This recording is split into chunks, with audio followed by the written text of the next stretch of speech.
BMW E33 series, apparently fitted with a 2.5 litre turbo diesel engine, Abarth 595 pista, a Clubman Cooper works model as well.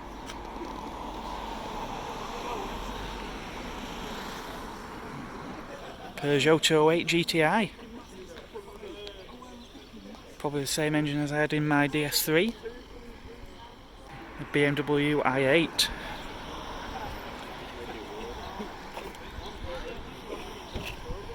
I think we could be slightly out horsepowered today. We've arrived at our first waypoint, meeting a few more people. We've got a Mercedes SL in the car park.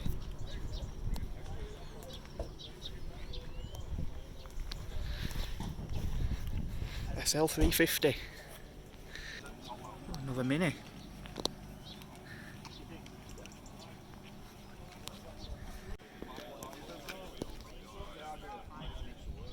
Very nice.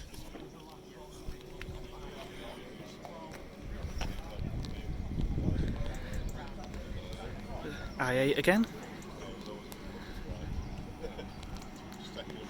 The Clubman and the Abarth. Peugeot from earlier.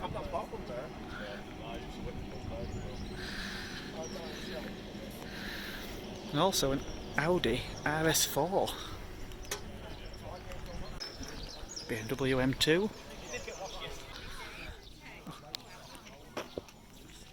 Alpha, a 156 sport wagon. I do like a set of telly dials. Love the interior on these. What a nice black leather interior. Oh, and it's got a Busso engine. If only I were brave enough to buy one. Then where would we be at any of these events these days without a GI Yaris? Seems to be popping up everything I go to these days. It's a car everyone seems to want to have.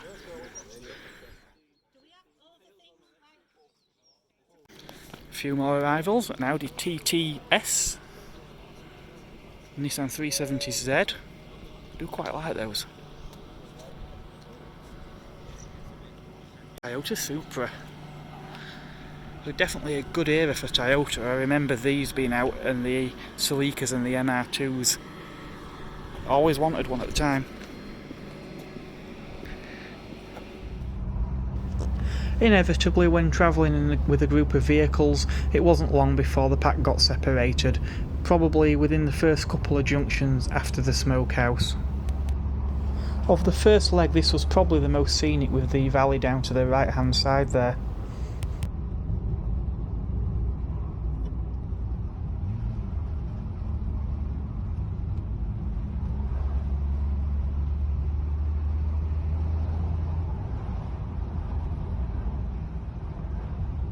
Today we're out with the Harewood Drivers Club doing the Yorkshire Dales 100. So we started off, we actually met up at, well, a few of us met up at Pooley and Wharfdale at the Shell Garage, which was a great opportunity to fuel up. Then we headed out to a place called Mackenzie's Steakhouse. We're now at the second waypoint, which is the Goat Gap Cafe, but I'm not actually having out to eat here because I think we're having a longer stop for lunch a little bit later. We did actually get separated. There was quite a lot of traffic on the route, so there was a sort of few small packs, and we were sort of in the back pack, so we arrived a little bit late. So probably departing shortly. We'll have a bit of a longer stop, but so far it's been good. It's some parts of the route have been quite scenic, maybe not all as much as I would have hoped. Certainly the etiquette of the group though has been fantastic.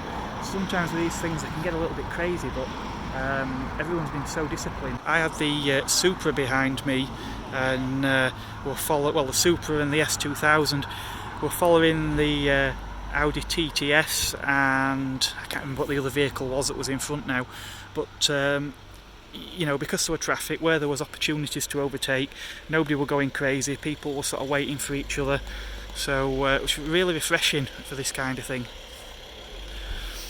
So I've just been taking the opportunity to set up a few of the cameras on the car as well, because so far I haven't actually got any on the road footage. So we've got the camera on top there and the trusty old GoPro Hero 3.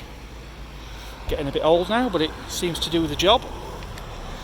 So getting quite full for parking here, but we seem to still have everyone that we started with.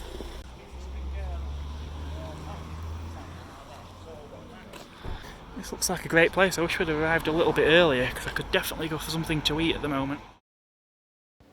And on that note, it was time to leave. We were already quite a bit behind schedule. Being located on a main road and having to make a right turn to exit, we soon got separated once again.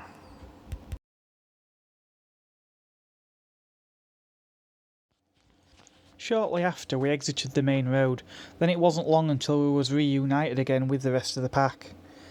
This stretch of road heading out through Ribblehead is possibly one of the best driving roads in the area. With constantly changing elevation, the road meanders through some fantastic scenery.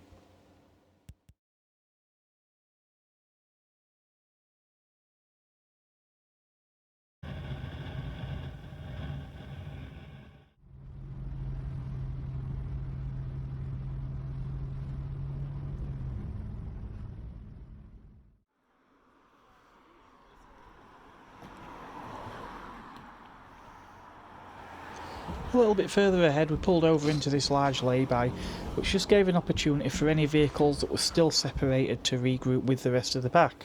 There was also another opportunity to have a good look round some of these vehicles.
Now in Marsham, I've just had a wonderful chip butty at Border House Teas. So, not somewhere I've been before, but definitely a nice place.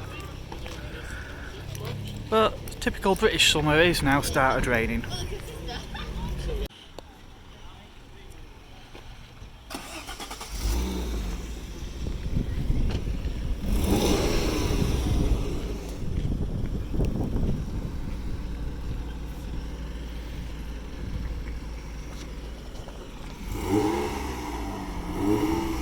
Shortly afterwards we had heavy rain and thunderstorms, and sadly the last section was abandoned, which would have took us back to Mackenzie. Nonetheless, it was still a great day, and I would very much like to do this again in the near future. As always, thanks for watching, and don't forget to hit subscribe and watch out for more videos coming soon.